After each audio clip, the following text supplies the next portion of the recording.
Hi friends, welcome back to Rangu channel. ಇದು ನೆನ್ನೆ ವ್ಲಾಗೆ ಕಂಟಿನ್ಯೂ ಆಗಿರುತ್ತೆ. ಇದು ಬುಧವಾರದ ವ್ಲಾಗ್ ಆಗಿರುತ್ತೆ. ಸೊ ಮಂಗಳವಾರ ನೈಟ್ ಅದೆಲ್ಲ ಕೆಲಸ ಮಾಡ್ಕೊಂಡಾದಮೇಲೆ ಬುಧವಾರ ನಾನು 2 ಗಂಟೆಗೆ ಎದ್ದಿದ್ದಾಯಿತು. ಆ್ಯಕ್ಚುಲಿ 2 ಗಂಟೆ ಅನ್ನೋದಕ್ಕಿಂತ 1:45ಗೆ ಎದ್ದಿದ್ದು ನಾನು.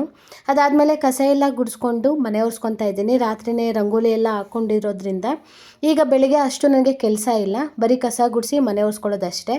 ಅದಾದಮೇಲೆ ಪೂಜೆಗೆಲ್ಲ ರೆಡಿ ಮಾಡಿ ಪೂಜೆ ಮಾಡ್ತಾಯಿದ್ದೀನಿ. ಇಲ್ಲಿ ನಾನು ರೆಡಿ ಆಗೋಂಥದ್ದೇನೂ ಇರಲಿಲ್ಲ. ಸೊ ಸಿಂಪಲ್ ಬಟ್ಟೆ ಹಾಕ್ಕೊಂಡು ಅಲ್ಲೋಗಿ ರೆಡಿ ಆಗೋದು ಅನ್ನೋದು ಪ್ಲ್ಯಾನ್ ಇತ್ತಲ್ಲ, ಅದಕ್ಕೋಸ್ಕರ ಇಲ್ಲಿ ಸಿಂಪಲ್ಲಾಗಿ ನಾನೇನು ಹಾಕ್ಕೊಬೇಕು ಅಂತ ಎತ್ತಿಟ್ಕೊಂಡಿದ್ನೋ ಆ ಬಟ್ಟೆ ಹಾಕ್ಕೊಂಡು ಪೂಜೆ ಮಾಡ್ತಾಯಿದ್ದೀನಿ. ಇವತ್ತು ಹುಣ್ಣಿಮೆ ಆಗಿರೋದ್ರಿಂದ ಮನೆಗೆಲ್ಲ ಧೂಪ ಹಾಕ್ತಾಯಿದ್ದೀನಿ. ನೀಟಾಗಿ ಧೂಪ ಹಾಕಿ ಪೂಜೆ ಮಾಡೋಣ ಅಂತ. ಸೊ ನಾನೇನು ಅಂದ್ಕೊಂಡೆ ಟೈಮು ಆ ಟೈಮ್ಗೆ ಪೂಜೆ ಆಯಿತು. ಬೆಳಿಗ್ಗೆ ಇದ್ದು ದೇವ್ರ ಸಾಮಾನೆಲ್ಲ ಬೆಳಿಗ್ಗೆ ಪೂಜೆ ಮಾಡ್ತಾ ಇರೋದು, ತುಪ್ಪದ ಆರತಿ ಮಾಡಿದೆ. ಅದಾದಮೇಲೆ ಕಾಯಿ ಹೊಡ್ಕೊಂಡು ಮಂಗಳಾರತಿ ಮಾಡಿದೆ. ಕರೆಕ್ಟಾಗಿ ಸಂಪೂರ್ಣವಾಗಿ ಪೂಜೆ ನೀಟಾಗಿ ಮನೆಯಲ್ಲಿ ಆಯಿತು. ಸೊ ಅಪ್ಪನ ಮನೆ ದೇವ್ರು ಮಾಡೋಕ್ಕಿಂತ ಮುಂಚೆ ಮನೆ ದೇವ್ರು ಮಾಡಬೇಕು. ನಮ್ಮ ಮನೆ ದೇವರು ಅಂದರೆ ಗಂಡನ ಮನೆ ದೇವ್ರನ್ನ ಅದನ್ನೆಲ್ಲ ನಾನು ನೀಟಾಗಿ ಪೂಜೆ ಎಲ್ಲ ಮಾಡಿಕೊಂಡು ಮಂಗಳಾರತಿ ಮಾಡ್ತಾಯಿದ್ದೀನಿ. ಹುಣ್ಣಿಮೆ ಆಗಿರೋದ್ರಿಂದ ಸ್ವಲ್ಪ ಸ್ಪೆಷಲ್ ಅಂತಲೇ ಹೇಳ್ಬೋದು. ಹುಣ್ಣಿಮೆ ಮತ್ತು ಬುಧವಾರ ಹಬ್ಬ ಎಲ್ಲ ಇರೋದ್ರಿಂದ ಸ್ವಲ್ಪ ಸ್ಪೆಷಲಾಗಿ ಪೂಜೆ ಆಯಿತು. ಪೂಜೆ ಎಲ್ಲ ಆದಮೇಲೆ ಈ ರೀತಿ ರಂಗೋಲಿ ಎಲ್ಲ ಹಾಕ್ಕೊಂಡಿದ್ನಲ್ಲ, ಅದೊಂದು ಸರಿ ಸ್ವಲ್ಪ ಬೆಳಕಲ್ಲಿ ತೋರಿಸೋಣ ಅನ್ನಿಸ್ತು. ಕತ್ಲೆ ಇದ್ದಾಗ ನಿಮಗೆ ಅಷ್ಟು ಕ್ಲಾರಿಟಿ ಇರಲ್ಲ ಅಂದ್ಬಿಟ್ಟು ಈ ರೀತಿ ಒಂದು ಕಡೆಯಿಂದ ನೀಟಾಗಿ ಪೂಜೆ ಆಯಿತು. ಪೂಜೆ ಆದರೆ ಮನಸ್ಸಿಗೆ ಏನೋ ಒಂಥರ ಖುಷಿ ಸಿಗುತ್ತೆ. ಪೂಜೆ ಎಲ್ಲ ಆದಮೇಲೆ ನಾನೆಲ್ಲ ರೆಡಿ ಮಾಡ್ಕೊಂಡಿದ್ನಲ್ಲ, ಬ್ಯಾಗು ಎಲ್ಲ ರೆಡಿ ಮಾಡ್ಕೊಂಡಿರೋದನ್ನ ಒಂದು 10 ನಿಮಿಷ ಕೂತ್ಬಿಟ್ಟು ಹೊರಟ್ವಿ. ನನ್ನ ತಮ್ಮನೂ ಆಯಿತು ಅಂತ ಫೋನ್ ಮಾಡಿದರು. ಲಗೇಜ್ ಎಲ್ಲ ಎತ್ಕೊಂಡಿದ್ದೀವ ಎಲ್ಲ ಚೆಕ್ ಮಾಡಿಕೊಂಡು ಹೊರಟ್ವಿ. ಅಂದರೆ ನಮ್ಮ ಮನೆ ಮುಂದಕ್ಕೆ ಕಾರ್ ಬರುತ್ತೆ, ಅಲ್ಲಿ ಸ್ವಲ್ಪ ಟರ್ನ್ ಆಗೋಲ್ಲ, ಅದಕ್ಕೋಸ್ಕರ ಒಂದು ಸ್ವಲ್ಪ ಮುಂದೆ ಹೋದ್ವಿ. ಅಲ್ಲಿ ಬಂದ ಅಷ್ಟರಲ್ಲಿ ನಾವು ಹೋಗೋಷ್ಟರಲ್ಲಿ ಕರೆಕ್ಟಾಗಿ ಅವನು ಬಂದಿದ್ದ ತಕ್ಷಣವೇ ಹತ್ಕೊಂಡ್ವಿ. ನನ್ನ ಅಳಿಯ ಅಲ್ಲೂ ಏನೇನೋ ತೋರಿಸ್ತಾ ಇದ್ದ, ಅತ್ತೆ ಅದು ಇದು ಅಂದ್ಬಿಟ್ಟು. ಹೋಗ್ತಾ ರೋಡಲ್ಲಿ ಮಾತಾಡೋಣ ಬಿಡಪ್ಪ ಅಂದ್ಬಿಟ್ಟು ಲಗೇಜ್ ಎಲ್ಲ ಡಿಕ್ಕಿಗೆ ಹಾಕ್ಬಿಟ್ಟು ಕೂತ್ಕೊಂಡ್ವಿ. ಆ್ಯಕ್ಚುಲಿ ಮಾರ್ನಿಂಗ್ 2 o'clockಗೆ ನಾನು 2:30ಗೆ ಸ್ನಾನ ಮಾಡಿದ್ದಲ್ವಾ, ಸೊ ಮೇ ಬಿ ತಲೆನೋವು ಬರ್ಬೋದು ಅಂದ್ಕೊಂಡೆ. ಸದ್ಯಕ್ಕೆ ದೇವ್ರ ದಯದಿಂದ ಯಾವ ರೀತಿ ತಲೆನೋವು ಬರಲಿಲ್ಲ. ಜರ್ನಿ ಮಾತ್ರ ತುಂಬ ಚೆನ್ನಾಗಾಯಿತು. ಹೋಗಿದ್ದೇ ಗೊತ್ತಾಗಲಿಲ್ಲ.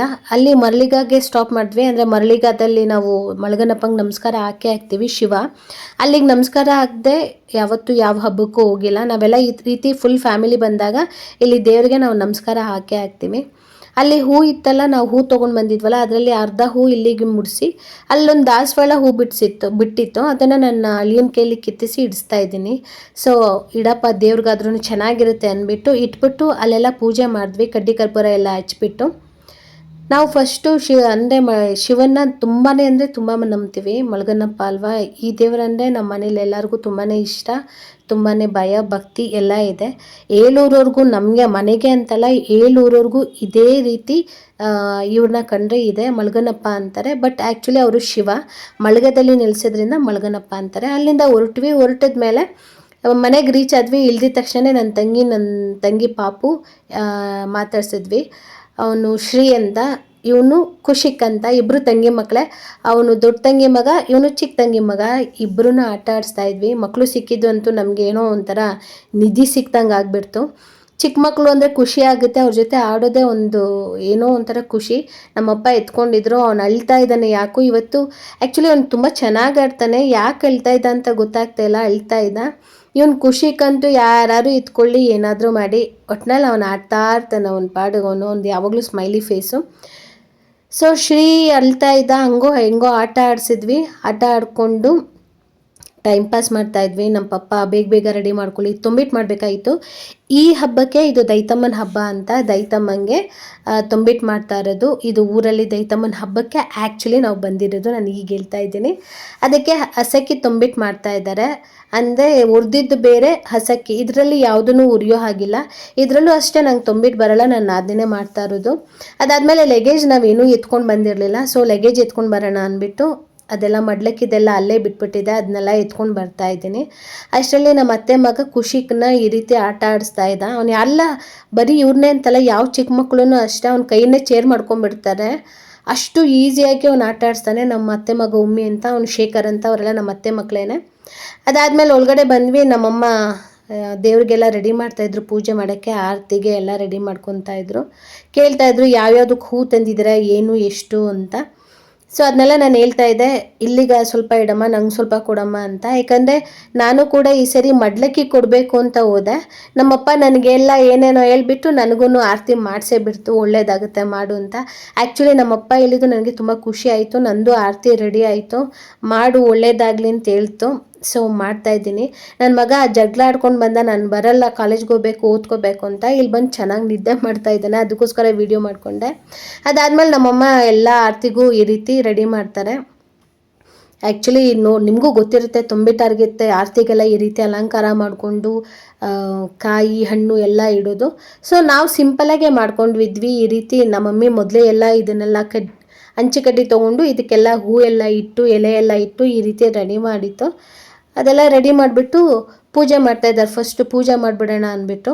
ಆ್ಯಕ್ಚುಲಿ ಇಲ್ಲಿ ನಾನು ತುಂಬಿಟ್ಟು ಮಾಡಬೇಕು ಅನ್ನೋ ಪ್ಲ್ಯಾನ್ ಇರಲಿಲ್ಲ, ಒಂದು ಎಕ್ಸ್ಟ್ರಾ ಮಾಡಿತ್ತು. ಅದು ಯಾಕೆ ಒಂದು ಎಕ್ಸ್ಟ್ರಾ ಆಯಿತು ಅಂತಲೇ ಗೊತ್ತಿಲ್ಲ. ಸೊ ನನ್ನ ಕೈಲಿ ರಂಗೋಲಿ ಹಾಕ್ಸ್ತಾ ಅಮ್ಮ, ಇಲ್ಲಿ ನೋಡಿ ಇದೇ ಎಕ್ಸ್ಟ್ರಾ ಆಗಿದ್ದನ್ನ ನಮ್ಮ ಪಪ್ಪ ನೀನೇ ಇಟ್ಬಿಡು ಅಂತ ರೆಡಿ ಮಾಡಿಸ್ತು. ಇದು ನಾನು ತಂದಿದ್ದು ಮಡ್ಲಕ್ಕಿ ದೇವ್ರಿಗೆ. ಅದೆಲ್ಲ ರೆಡಿ ಮಾಡಿಸ್ತಲ್ಲ, ಓಕೆ ನಮ್ಮಪ್ಪ ಒಳ್ಳೇದಾಗಲಿ ಮಾಡೇ ಬಿಡು ಅಂದ್ಬಿಟ್ಟು ನನ್ನ ಕೈಲೂ ತುಂಬಿಟ್ಟಿಗೆ ಅಂದರೆ ತುಂಬಿಟ್ಟು ಆರತಿ ಮಾಡೋಕ್ಕೆ ರೆಡಿ ಮಾಡಿಬಿಡ್ತು. ನೀನು ಹೆಣ್ಮಗಳು, ಆ್ಯಕ್ಚುಲಿ ಹೆಣ್ಮಗಳೇನು ಮಕ್ಕಳು ಇದನ್ನು ಮಾಡಬೇಕು, ದೈತಮ್ಮಗೆ ಹೆಣ್ಮಕ್ಳು ಇಷ್ಟ ಅಂದ್ಬಿಟ್ಟು ಆಯಿತು ಮಾಡೋಣ ಅಂದ್ಬಿಟ್ಟು ನಾನು ಕೂಡ ಮಾಡ್ತಾಯಿದ್ದೀನಿ, ದೇವ್ರು ಒಳ್ಳೇದು ಮಾಡಲಿ ಅಂತ. ಸೊ ನಾನು ತುಂಬಿಟ್ಟೆಲ್ಲ ರೆಡಿ ಮಾಡ್ಕೊತಾ ಇದ್ದೀನಿ. ಅದನ್ನು ಜೋಡಿಸು ಅಂತ ಮಮ್ಮಿ ಪೂಜೆ ಮಾಡ್ತಾಯಿದ್ರಲ್ಲ, ಅದನ್ನೆಲ್ಲ ಜೋಡಿಸಿದ್ದೆ. ಮಮ್ಮಿ ಇದಕ್ಕೆ ಗೊತ್ತಿರಲಿಲ್ಲಲ್ಲ ಈ ರೀತಿ ಮಾಡ್ತೀವಿ ಅಂದ್ಬಿಟ್ಟು, ಆ ಥರ ಎಲ್ಲ ಕಡ್ಡಿಯಲ್ಲಿ ಮಾಡಿರಲಿಲ್ಲ, ಹಂಚಿ ಕಡ್ಡಿಯಲ್ಲಿ. ಆವಾಗ ಅಂದ್ಬಿಟ್ಟು ನನಗೆ ಅಂತ ಎಲ್ಲ ರೆಡಿ ಮಾಡಿಕೊಟ್ರು ಮಮ್ಮಿ. ಈ ಥರ ಇದೆಯಲ್ಲ, ಈ ಥರ ನನಗೂ ರೆಡಿ ಮಾಡಿಕೊಟ್ರು ಹಂಚಿ ಕಡ್ಡಿಯಲ್ಲೆಲ್ಲ. ಫಸ್ಟ್ ಪೂಜೆ ಆಯಿತು ಮನೆಯಲ್ಲಿ, ಮನೆ ದೇವ್ರಿಗೆಲ್ಲ ಪೂಜೆ ಮಾಡಿದ್ಮೇಲೆ ತಿಂಡಿ ತಿಂದ್ಬಿಡೋಣ, ಆಮೇಲೆ ರೆಡಿ ಮಾಡಿಕೊಡ್ತೀನಿ ಅಂದರು. ಸೊ ಉಪ್ಪಿಟ್ಟು ಮಾಡಿದ್ವಿ ಎಲ್ಲರಿಗೂ. ಮತ್ತು ಮಿಕ್ಕಬಾರ್ದು, ಇವತ್ತು ನಾನ್ ವೆಜ್ ಊಟ ಮನೆಯಲ್ಲಿ, ಅದಕ್ಕೋಸ್ಕರ ಎಲ್ಲರೂ ಉಪ್ಪಿಟ್ಟು ಮಾಡಿಕೊಂಡು ಉಪ್ಪಿಟ್ಟು ತಿಂದ್ವಿ. ಉಪ್ಪಿಟ್ಟೆಲ್ಲ ತಿಂದಾದ್ಮೇಲೆ ನಮ್ಮ ಮಮ್ಮಿ ನನಗೆ ರೆಡಿ ಮಾಡಿಕೊಟ್ರು. ಇದನ್ನು ರೆಡಿ ಮಾಡಿಕೊಟ್ಬಿಟ್ಟು ನೀನೇ ಇಡು ಎಲ್ಲನೂ, ನಿಂದಲ್ವ, ನೀನು ರೆಡಿ ಮಾಡ್ಕೊ, ನೀನೇ ಮಾಡು, ನಾನು ಮಾಡೋದು ಬೇಡ ಅಂದ್ಬಿಟ್ಟು ಎಲ್ಲ ಅಮ್ಮನೇ ರೆಡಿ ಮಾಡಿಕೊಟ್ರು. ನಾನು ಅದಕ್ಕೆ ಈ ರೀತಿ ಇಡ್ತಾ ಇದ್ದೀನಿ. ಅದಾದಮೇಲೆ ನಾನು ಡ್ರೆಸ್ ಹಾಕ್ಕೊಂಡೆ ಆರತಿಗೆ. ನನ್ನ ನಾದಿನಿ ಸ್ಯಾರಿ ಉಟ್ಕೊಂಡ್ಲು. ಸೊ ನನಗೆ ಡ್ರೆಸ್ಸು ಸಾಕು, ಸಿಂಪಲ್ಲಾಗಿ ಅನಿಸ್ತಾಯಿತ್ತು ನನಗೆ. ಇವತ್ತು ಸ್ಯಾರಿ ಉಟ್ಕೊಳ್ಳೋ ಮೂಡಲ್ಲೆಲ್ಲ ನಾನು ಆ್ಯಕ್ಚುಲಿ ಇರಲಿಲ್ಲ, ಕಂಫರ್ಟ್ ಅನಿಸ್ಲಿಲ್ಲ ನನಗೆ. ಸೊ ಅದಕ್ಕೆ ನಾನು ಬಿಟ್ಟು ಡ್ರೆಸ್ನ ತೊಗೊಂಡು ಬಂದಿದ್ದೆ. ಅವಳು ಸ್ಯಾರಿ ತೊಗೊಂಡಿದ್ಲು, ಅವಳಿಗೆ ಸ್ಯಾರಿ ಎಲ್ಲ ಉಡಿಸ್ಬಿಟ್ಟು ಆ್ಯಕ್ಚುಲಿ ತಮಟೆ ಬಂದುಬಿಡ್ತು. ದೀಪ ಹಚ್ಕೊಂಡು ಈಗ ಆರತಿ ತಟ್ಟೆನ ತೊಗೊಂಡು ಹೋಗ್ತಾ ಇದ್ದೀವಿ. ಅದಕ್ಕಿಂತ ಮುಂಚೆ ಈ ರೀತಿ ಪೂಜೆ ಮಾಡಬೇಕಂತೆ. ಆ್ಯಕ್ಚುಲಿ ನನಗೆ ಅಷ್ಟು ಗೊತ್ತಿಲ್ಲ, ಅದನ್ನು ಅವ್ರು ಏನು ಹೇಳಿದ್ರು ಅದನ್ನು ನಾನು ಪಾಲನೆ ಮಾಡ್ತಾಯಿದ್ದೆ ಅಷ್ಟೇ. ಸೊ ಅದನ್ನೆಲ್ಲ ಪೂಜೆ ಮಾಡಿ ಅದನ್ನು ಅಲ್ಲೇ ಸಿಗಿಸ್ಕೋಬೇಕಂತೆ. ಅದನ್ನು ಎತ್ತು ಹೂವೆಲ್ಲ ಇಟ್ಕೊಂಡ್ವಿ. ಹೂವೆಲ್ಲ ಇಟ್ಕೊಂಡು ಅಲ್ಲಿ ಪೂಜೆ ಮಾಡಬೇಕು ಮುಂದೆ.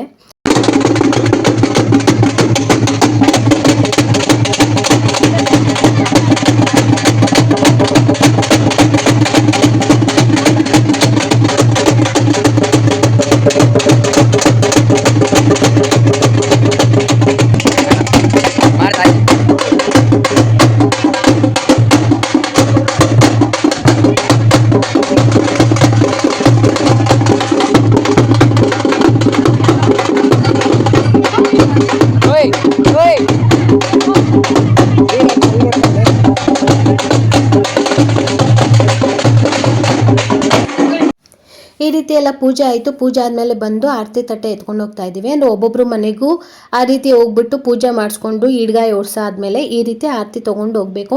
ನಾವು ಕೂಡ ಅದೇ ರೀತಿ ಹೋಗ್ಬಿಟ್ಟು ಪೂಜೆ ಮಾಡಿಬಿಟ್ಟು ಆರತಿ ತೊಗೊಂಡು ಹೋಗ್ತಾ ಇದ್ದೀವಿ. ನಾನು, ನನ್ನ ನಾದಿನಿ ಎಲ್ಲ, ಅಲ್ಲಿರೋರೆಲ್ಲ ನನ್ನ ತಂಗಿದಿರು, ನಮ್ಮ ಅತ್ತೆ ಮಕ್ಕಳು ಎಲ್ಲ. ನಾವು ಇಲ್ಲಿ ಏನಿದ್ದೀವೋ ಇಲ್ಲಿ ಯಾರೂ ನೆಂಟರು ಅನ್ನೋರಿಲ್ಲ, ಎಲ್ಲ ನಾವುಗಳೇ, ಸಂಬಂಧಿಕರೇ. ಅವರೆಲ್ಲ ನನ್ನ ತಂಗಿದಿರು. ಈ ಥರ ತೊಗೊಂಡು ಹೋಗ್ತಾಯಿದ್ರು. ಇದು ಹಂದಿ ಬಲಿ ಕೊಡೋಕ್ಕೆ ಅಮ್ಮನಿಗೆ. ಈ ಹಬ್ಬದಲ್ಲಿ ಹಂದಿ ಬಲಿ ಕೊಡ್ತಾರೆ, ಅವ್ರಿಗೆ ಕೊಡಬೇಕು ಅಂತ ಆಗಿಂದನೂ ಪ್ರತೀತಿ ಇದೆಯಂತೆ. ಅದಕ್ಕೋಸ್ಕರ ನನಗಂತೂ ಚಿಕ್ಕ ವಯಸ್ಸಿಂದನೂ ತುಂಬ ಅಂದರೆ ತುಂಬಾ ಫೇವ್ರೆಟ್ ದೇವರು ಇವರು, ತುಂಬ ನಂಬ್ತೀನಿ ಇವ್ರನ್ನ. ಅದಾದಮೇಲೆ ಅಲ್ಲೆಲ್ಲ ಮನೆಗೂ ಆರತಿನ ಕರ್ಕೊಂಡು ಬಂದು ಇಲ್ಲಿ ಫೈನಲ್ ದೇವ್ರು ಇದ್ದಾರಲ್ಲ ಅಲ್ಲಿಗೆ ಬಂದ್ವಿ. ಅಲ್ಲಿಂದ ಏನಾಯಿತು ಅಂದರೆ ಜಾಗ ಇಟ್ಕೋಬೇಕು ಅಂದ್ಬಿಟ್ಟು ನಾನು ನನ್ನ ತಂಗಿ ಸಿಕ್ಕಾಪಟ್ಟೆ ಫಾಸ್ಟಾಗಿ ಓಡಿ ಬಂದು ಇಟ್ಕೊತಾ ಇದ್ದೀವಿ. ನಾನು ಅದು ಏನಾಗಿತ್ತು ಡ್ರೆಸ್ ಹಾಕಿದ್ನಲ್ಲ, ಸೊ ಫಾಸ್ಟಾಗಿ ಓಡಿ ಬಂದ್ಬಿಟ್ಟು ಇಟ್ಕೊಂಡ್ಬಿಟ್ಟೆ ನಾನು. ಪಪ್ಪ ಆ್ಯಕ್ಚುಲಿ ಮನೇಲಿ ರೇಗಿಸ್ತಾ ಇತ್ತು, ನಿಮ್ಮ ಕೈಯಲ್ಲಿ ಆಗಲ್ಲ ಜಾಗ ಇಟ್ಕೊಳಕ್ಕೆ. ಆ್ಯಕ್ಚುಲಿ ನನಗೆ ಓಡೋದೇ ಇಲ್ಲ, ರೇಗಿಸ್ತಾ ಇತ್ತು ನಮ್ಮಪ್ಪ, ನಿಮ್ಮ ಕೈಯಲ್ಲಿ ಆಗೋದೇ ಇಲ್ಲ, ಬೇರೆಯವ್ರು ಇಟ್ಕೊತಾರೆ ಜಾಗ ಅದು ಇದು ಅಂತ. ನಾ ಅದಕ್ಕೆ ಏನು ಮಾಡಿದೆ, ಫಸ್ಟು ನಾನೇ ಓಡೋಗ್ಬಿಟ್ಟು ಜಾಗ ಹಿಡ್ಕೊಂಡ್ಬಿಟ್ಟೆ. ನಮ್ಮಪ್ಪ ರೇಗಿಸ್ತಾ ಇತ್ತಲ್ಲ, ನಮ್ಮಪ್ಪಂಗೆ ತೋರಿಸೋಣ ಅಂದ್ಬಿಟ್ಟು ಈ ರೀತಿ ಮಾಡಿದೆ ನಾನು. ಇದನ್ನೆಲ್ಲ ಜೋಡಿಸ್ಬಿಟ್ಟು ನೀಟಾಗಿ ಈ ರೀತಿ ಎಲ್ಲರೂ ಸುತ್ತ ಆ ಕಡೆ ಈ ಕಡೆ ನಿಂತ್ಕೊತಾರೆ ದೇವ್ರಿಗೆ ಜಾಗ ಬಿಟ್ಟು. ಅವ್ರು ಅದನ್ನೇ ಹೇಳ್ತಾಯಿದ್ರು, ಹಿಂದಕ್ಕೆ ನಿಂತ್ಕೊಳ್ಳಿ ಅಂತ. ಆ್ಯಕ್ಚುಲಿ ಫಸ್ಟ್ ನನಗೆ ಅರ್ಥ ಆಗಲಿಲ್ಲ, ಯಾಕೆ ಹಿಂಗೆ ಹೇಳ್ತಾ ಇದ್ದಾರೆ ಅಂತ ಕೋಪ ಮಾಡಿಕೊಂಡೆ. ಅದಾದಮೇಲೆ ಅರ್ಥ ಆಯಿತು, ಯಾಕಂದರೆ ಅವರು ದೇವ್ರು ಬರುತ್ತಲ್ಲ, ಅವರು ಓಡಾಡೋಕ್ಕೆ ಜಾಗ ಬೇಕು, ಮತ್ತು ಅಲ್ಲಿ ಕೋಳಿ ಕುಯ್ಯೋರೆಲ್ಲ ಅಲ್ಲಿ ಹಿಂದೆ ಇಟ್ಕೊಂಡಿರ್ತಾರಲ್ಲ, ಅದೆಲ್ಲ ಕಾಣಿಸ್ಬೇಕು ಅಂತ ಅವ್ರು ಹೇಳಿದ್ರು. ಆಮೇಲೆ ನನಗೆ ಅದು ಅರ್ಥ ಆಯಿತು, ಓಕೆ ಅಂದ್ಬಿಟ್ಟು ನಾನು ಹಿಂದೆ ಇಟ್ಕೊಂಡು ನಿಂತ್ಕೊಂಡೆ. ಸೊ ಈ ರೀತಿ ನೋಡಿ, ಆರತಿಗಳೆಲ್ಲ ಈ ರೀತಿ ಇರುತ್ತೆ. ಇದನ್ನು ಹಂದಿನ ಬಲಿ ಕೊಡೋಕೆ ಇಟ್ಟಿದ್ದಾರೆ. ನನಗೆ ಆ್ಯಕ್ಚುಲಿ ನೋಡೋಕ್ಕೂ ಅದಾಗಲ್ಲ, ನನಗೆ ಬಲಿ ಕೊಡೋದೆಲ್ಲ ನನಗೆ ನೋಡೋಕ್ಕೆ ಇಷ್ಟ ಆಗಲ್ಲ.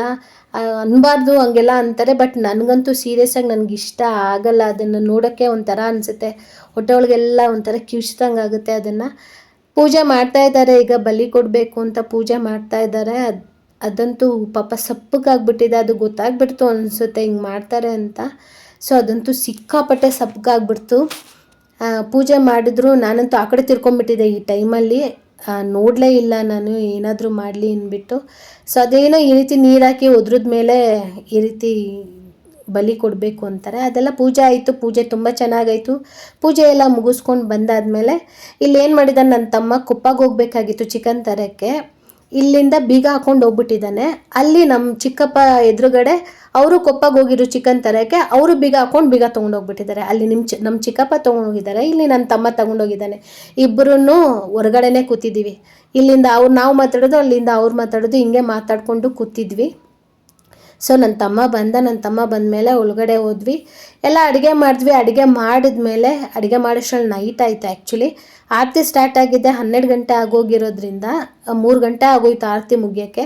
ನೈಟು ಊಟ ಮಾಡಿಕೊಂಡು ಅದನ್ನೇ ರೇಗಿಸ್ತಾ ಇದ್ದ ನನ್ನ ಮಗ, ಹಾಗೆ ಹಿಂಗೆ ಅಂದ್ಕೊಂಡು. ಆ್ಯಕ್ಚುಲಿ ನಾನ್ ವೆಜ್ ಊಟ, ನಾನು ನಾನ್ ವೆಜ್ ತಿನ್ನಲ್ಲ, ನನಗೆ ಎಗ್. ಸೊ ಅದೆಲ್ಲ ಊಟ ಆಯಿತು. ಊಟ ಆದಮೇಲೆ ಮಲಗಿಬಿಟ್ವಿ. ಬೆಳಿಗ್ಗೆ ಎಲ್ಲರೂ ಬೇಗ ಎದ್ದಿದ್ರು, ಯಾರೂ ಅಷ್ಟು ಮಾತಾಡ್ಕೊಂಡು ಕೂರೋಕ್ಕೆ ಯಾರಿಗೂ ಆಗ್ತಾ ಇರಲಿಲ್ಲ. ಮಲಗಿಬಿಟ್ವಿ. ಮಲಗಾದ್ಮೇಲೆ ಬೆಳಿಗ್ಗೆ 5 ಗಂಟೆಗೆ ಎಬ್ರಿಸು ಅಂತ ಪಪ್ಪಂಗೆ ಹೇಳಿದ್ದೆ. 5 ಗಂಟೆಗೆ ಎಬ್ರಿಸ್ತು ಪಪ್ಪ, ಯಾಕಂದರೆ ನಾವು ರಿಟರ್ನ್ ಆಗಬೇಕಾಗಿತ್ತು. ನಮ್ಮ ಮಮ್ಮಿ ಮಿಕ್ಕಿದ ಚಿಕನ್ ಎಲ್ಲ ತುಂಬಿಕೊಡ್ತಾಯಿತ್ತು ನನ್ನ ನಾದ್ನಿಗೆ, ಮನೆಯಲ್ಲಿ ಅದನ್ನು ತಿನ್ಕೊಂಬಿಡಿ ನಮ್ಗೆ ಜಾಸ್ತಿ ಆಗುತ್ತೆ ಅಂದ್ಬಿಟ್ಟು ಅದೆಲ್ಲ ತುಂಬಿಕೊಡ್ತಾಯಿತ್ತು. ನಾವೆಲ್ಲ ಲಗೇಜ್ ಎತ್ಕೊತಾ ಇದ್ವಿ, ಯಾಕಂದರೆ ಮಕ್ಕಳಿಗೆ ಕಾಲೇಜ್ ಇದೆ, ಸ್ಕೂಲ್ ಇದೆ, ಅಷ್ಟರಲ್ಲಿ ನಾವು ಬರಬೇಕಿತ್ತು. 7:15ಗೆಲ್ಲ ನಾವು ಇಲ್ಲಿ ಬರಬೇಕಿತ್ತು, ಸ್ನಾನ ಮಾಡಿ ಹೊರಡಬೇಕಿತ್ತು. ಅವತ್ತು ನಾವೇನು ತಿಂಡಿ ಮಾಡಿಲ್ಲ, ಹೋಟ್ಲಿಂದನೇ ತರಿಸಿದ್ದು. ನನ್ನ ಮಗನಿಗೆ ಕ್ಯಾಂಟೀನಲ್ಲಿ ತಿನ್ಕೊಪ್ಪ ಅಂದ್ಬಿಟ್ಟು ದುಡ್ಡು ಕೊಟ್ಟೆ. ಆ್ಯಕ್ಚುಲಿ ಅವ್ನು ತುಂಬ ದಿವಸದಿಂದ ಕೇಳ್ತಿದ್ದ, ನನಗೆ ಕ್ಯಾಂಟೀನರ್ಗೆ ದುಡ್ಡು ಕೊಡಮ್ಮ ಅಂತ. ನಾನು ಅದನ್ನೇ ಕ್ಯಾಂಟೀನ್ಗೆ ಇವತ್ತು ಕೊಡೋಣ ಅಂತ ಅಂದ್ಕೊಂಡೆ. ಹೊರಟ್ವಿ ನಾವು. ಲಗೇಜ್ ಎಲ್ಲ ಪ್ಯಾಕ್ ಮಾಡ್ಕೊಂಡ್ವಿ. ನಮ್ಮ ಪಪ್ಪ ಮಮ್ಮಿಗಂತೂ ನಾವು ಹೊರಡ್ತೀವಿ ಅಂದರೆ ಬೇಜಾರಾಗುತ್ತೆ. ಸೊ ಆದ್ರೂ ಓಕೆ ಹೋಗಿ ಬನ್ನಿ ಅಂದರು. ನಾವು ಬಿಟ್ಟಾಗ ಒಂದು 5:30 ಆಗಿತ್ತು. ಸೊ ಬೆಂಗಳೂರಿಗೆ ಹೊರಡ್ತಾ ಇದ್ದೀವಿ. ಒಂದು 7:15ಗೆಲ್ಲ ರೀಚ್ ಆದ್ವಿ. ಈ ರೀತಿ ಇತ್ತು ನಮ್ಮ ಊರ ಹಬ್ಬ ಅಂತ ಹೇಳ್ತಾ ಈ ವಿಡಿಯೋನ ಇಲ್ಲಿಗೇನು ಮಾಡ್ತಾಯಿದ್ದೀನಿ. ಸೊ ಈ ವಿಡಿಯೋ ನಿಮ್ಗೆ ಯಾರಿಗಾದ್ರೂ ಇಷ್ಟ ಆದರೆ ಲೈಕ್ ಮಾಡಿ, ಶೇರ್ ಮಾಡಿ, ಸಬ್ಸ್ಕ್ರೈಬ್ ಮಾಡಿಕೊಂಡು ನನ್ನ ಚಾನಲ್ನ ನೋಡಿ. ಸಬ್ಸ್ಕ್ರೈಬ್ ಮಾಡ್ಕೊಂಡಾದ್ಮೇಲೆ ಬೆಲ್ ಬಟನ್ ಪ್ರೆಸ್ ಮಾಡೋದು ಮರಿಬೇಡಿ ಅಂತ ಹೇಳ್ತಾ ಥ್ಯಾಂಕ್ ಯು, ಬಾಯ್.